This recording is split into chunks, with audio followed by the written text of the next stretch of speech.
You're listening to Frank Talk with Frank Sheftel and co-host Kim Yarbrough, right here on LA Talk Radio. Of course, with Bill Cosby and the article and everything else, you have also been very involved and very hands-on in the revenge porn law that has recently made news. And I didn't even know it had a title until I started researching for this interview.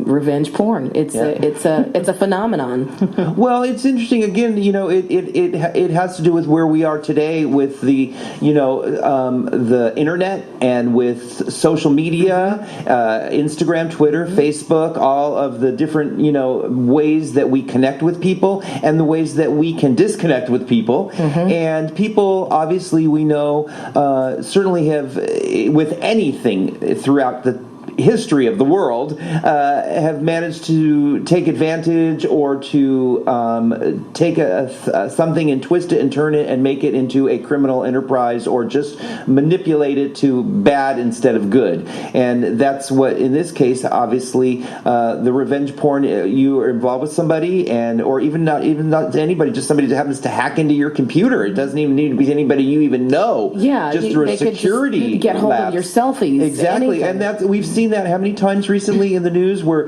that cloud, that's why I do nothing in the cloud. I don't trust that cloud. I stay away from the cloud. Stay out of the cloud. I put my music on the cloud, and that's about it. I put nothing on the cloud. I won't even sleep on the cloud. My phone numbers, my data, because I know a lot of celebrities, and I've got them in my phone, and I'm like, I don't want to be responsible for that. Oh, no. What if I lose my phone? And I normally disguise whoever the celebrity is in my phone. I'll do DL.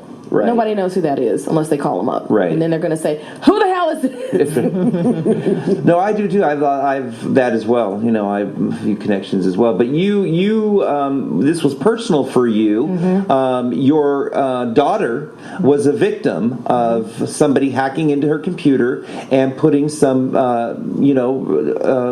personal photos up on the internet, and you had quite a battle to get them off and to actually find out that there really is, at the time, there was little that could be done for somebody that did that, and you've changed that. Tell us your story on that. Yeah. That's interesting. Yeah, my daughter had taken some photos in her room in the mirror with her cell phone, and one of the pictures was topless. She'd taken over 100 pictures, and she sent them through her email to get to her computer. And then But she didn't send them to anybody. No, she never sent them to anybody. It wasn't like she was sexting or anything like that. No. This was just personal photos downloaded on her own computer. Most of them very benign, from what I understand. There were some like lingerie shots and bathing suit shots and kind of cute, sexy. Right. Like they, emulating some of the magazines and some of the fashion photos. Exactly. And so 3 months after that, she was hacked. And she thought when she was hacked that they were looking for financial data, but about 9 days later, her topless picture ended up on the most notorious revenge porn website, which was called asanyoneup.com. Now, how did she find that out? Was something sent to her, or did she just? I mean, how was this discovery happen? She had a part-time waitress job at a restaurant in Woodland Hills, and she was serving that evening. And one of her friends called and said, "This is an emergency, please, go outside and I've got to tell you something." And so she was able to take a break, and her girlfriend told her that she was on the site. And Kayla was in tears. She was absolutely distraught. She called me up and told me what happened, and I had never even heard of revenge porn. And I went on the website and saw it was there, and it became a grueling battle to try to get that photo removed. It was that picture plus some of her other clothed pictures, like on a red carpet, and some pictures that she had on her regular website that they had uploaded, along with her identifying information, her name, her city, her social media link. And it's not like your daughter is a celebrity. She's not on television. She's not somebody that is in the public domain. Just an everyday girl, a waitress living her life, just somebody, regular next door girl. So give me a timeline, Charlotte. How old was she when she took the pictures, and how much time passed between that time and the time that they surfaced? How old was she then? I think she was 24 when she took the photos, and then they surfaced 3 months later when she was 25. So, and she almost lost her job at the restaurant because it circulated, that picture circulated through all the employees, which was highly embarrassing. She was also a part-time actress, so she lost an acting gig because the casting guy found out about the picture on the website. And her whole life was turned upside down. So I'm thinking she's a teen taking these photos. No. This is a grown woman. Yeah. Yes. Taking photos of herself, just like any of us would do. Mm-hmm. What was the excuse? I mean, I'm assuming that you contacted the website and asked them to remove the pictures. I did. I sent a takedown notice. There's something called the Digital Millennium Copyright Act, which means that you can send a takedown notice and the website owner is supposed to comply with copyright law and remove the photo expeditiously. The owner would not remove the picture. He never removed pictures for the most part, and so my attempts to get it removed that way failed. My husband was also an attorney, and when I sent it, we sent a letter on his legal letterhead, and that still did not help. And what was his justification? What was his excuse? Was there any? Was there just no response? I just think he wants to be defiant. Is that? Yeah, I mean, it was Hunter Moore is the guy who ran the site, and he called himself a professional life ruiner. He called his website pure evil, The most hated man on the internet. He has been dubbed. Exactly, and so he reveled in making people miserable and embarrassing, humiliating women, and that's what his whole site was about. And it was really horrible. I mean, if you even look at the revenge porn sites today, I think there are about 8,000 of them throughout the world still that exist. They're nothing compared to how bad his site was. Wow. It's really hard to comprehend if you didn't actually see it. Wow.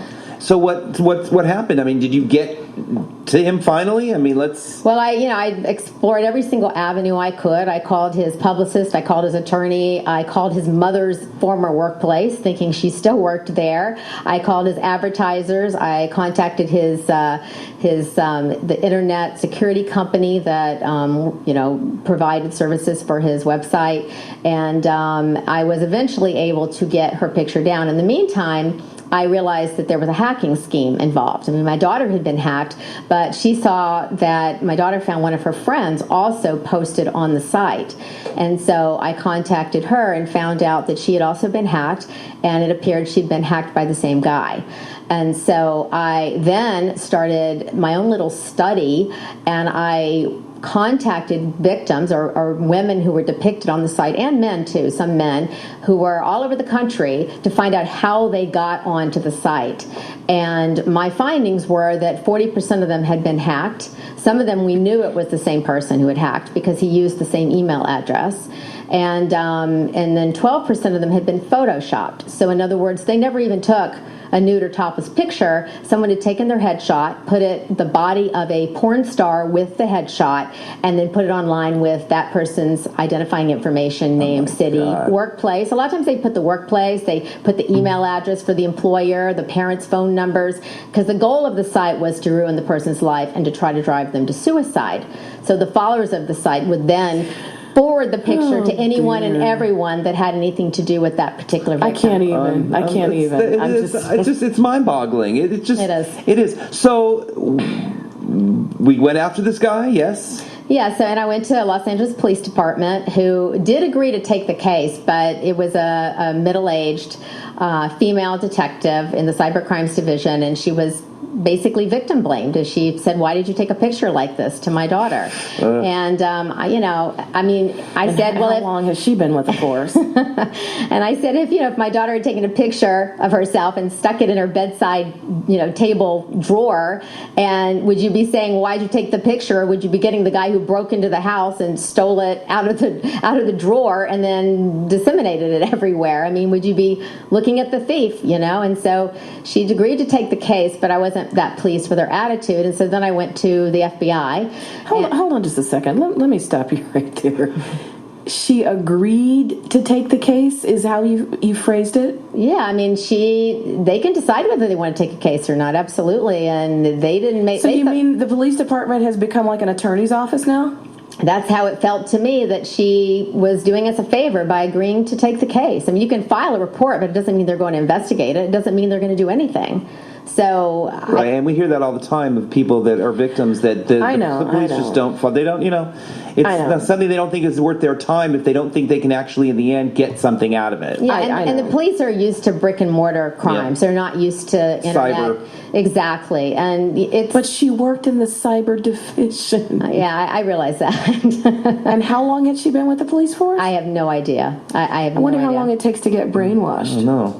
So you went to the FBI. So then I called the FBI, and they didn't initially want to take the case. They said, file a report online. And so I said, oh, I see. You help Scarlett Johansson when her pictures get hacked, but you don't help the average person. And so the man on the phone said, just a minute. Yeah. He connected me to a detective, and the man took the information, said there'd be 3 agents coming to my house at the end of the month. And they did come to my house, and they were wonderful. I mean, very professional, very competent. They ended up coming to my house 3 times, going through all the computers and the cell phone and everything. The final time we had a victims meeting. So by this time, I had a very thick file of about 12 inches thick. I used to be a private investigator myself. In fact, I even worked for the FBI. Yeah, I was going to say you worked for the FBI Quantico, yes? I did. I was a lecturer, yes. So I when they came to the house, initially the lead FBI agent said, I don't know that we're going to be able to get approval to proceed because normally there has to be a lot of money lost, and this is not the kind of case we would probably take, and I have to get my superior to agree to let us follow up on this and investigate it. But I had this very thick file of all these other victims all over the country, and so I handed it to him, and I think that really helped because all of a sudden they had all this information that they didn't have to research. They didn't have to look for these other victims, and it wasn't just my daughter anymore. It was all these other individuals, and so that gave the case value. So he was able to proceed. They spent a lot of time researching this case. I spoke to him at one point. I was talking to him once a week. I mean, I felt so bad contacting him all the time for updates, but he did talk to me. And then at some point, he stopped talking to me, and I thought, oh my God, they're not going to proceed with this case, and because it took them a very long time to make the arrests. And during all of this time, of course, I was a target because Hunter Moore is kind of like a cult leader, the guy that ran this he's site. got followers, and you got death threats, right? Exactly. I had death threats. I had viruses all over my computer. At one point, a stalker came to my house. There was a guy sitting outside on my street.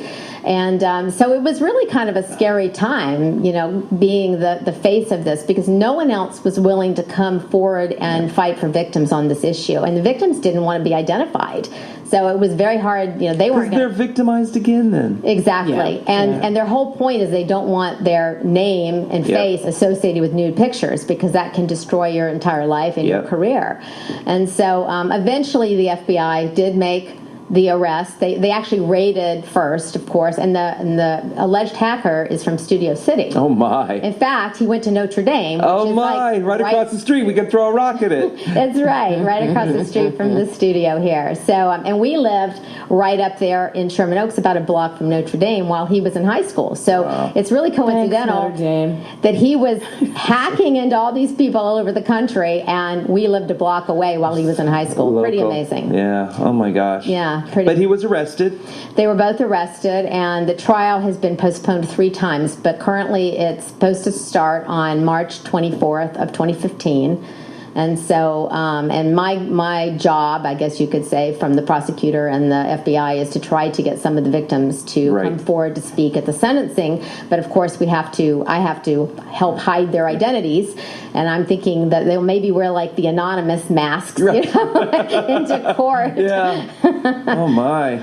Well, but you got something done, which is amazing. I mean, and it was an uphill battle the whole time, people not wanting to take it because it wasn't, somebody famous and because it wasn't a lot of money involved. But in the end, it affects a lot of people. And it does. And our state has really been a leader on it. Then I started kind of looking into legislation. So I've met with lots of politicians and been trying to push legislation, not only in California, but everywhere, even on a federal level.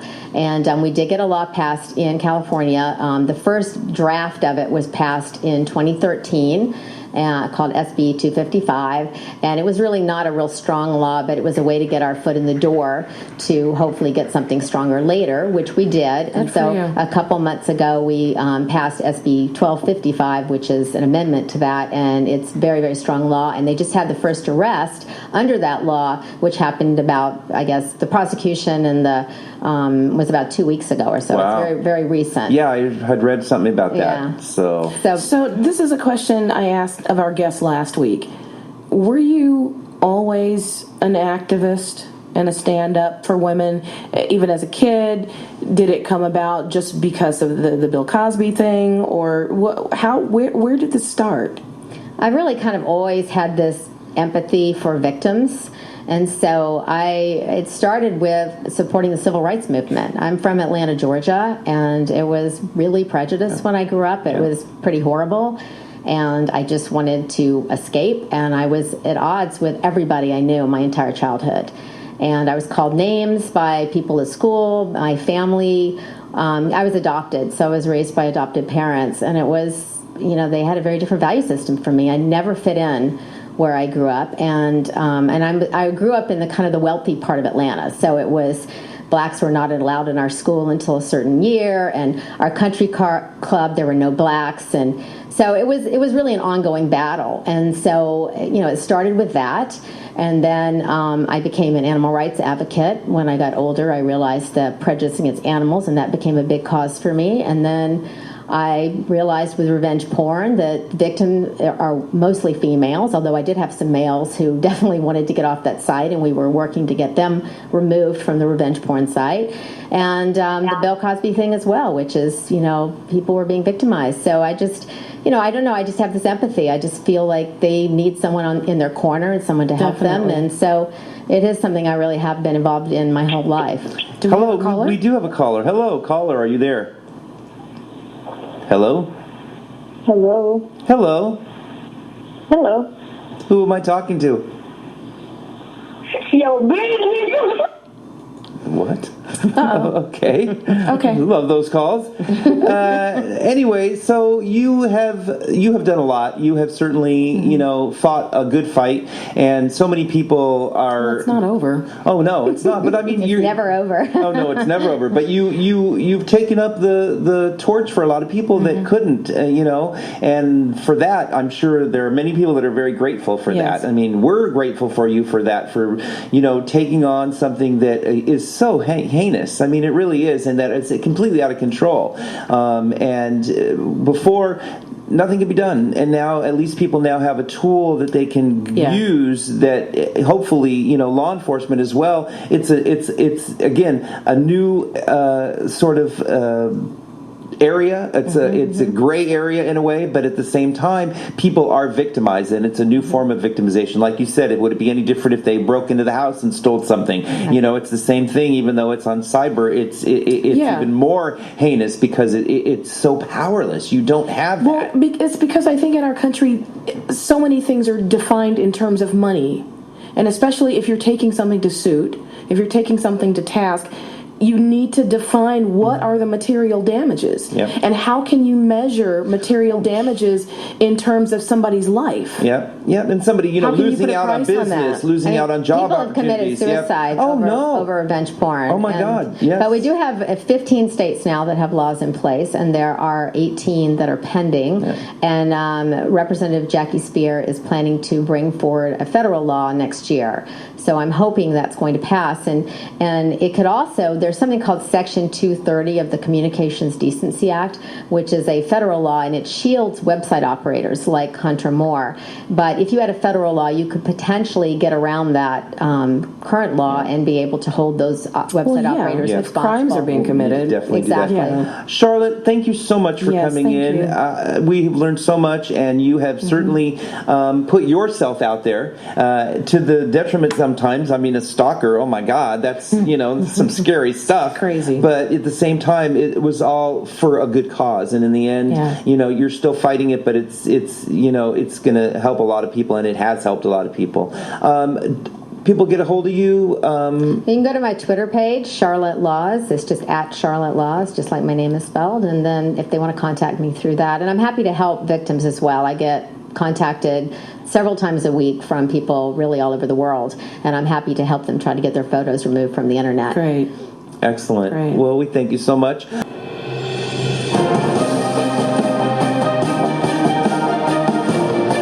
You're listening to Frank Talk with Frank Sheftel and co-host Kim Yarbrough, right here on LA Talk Radio.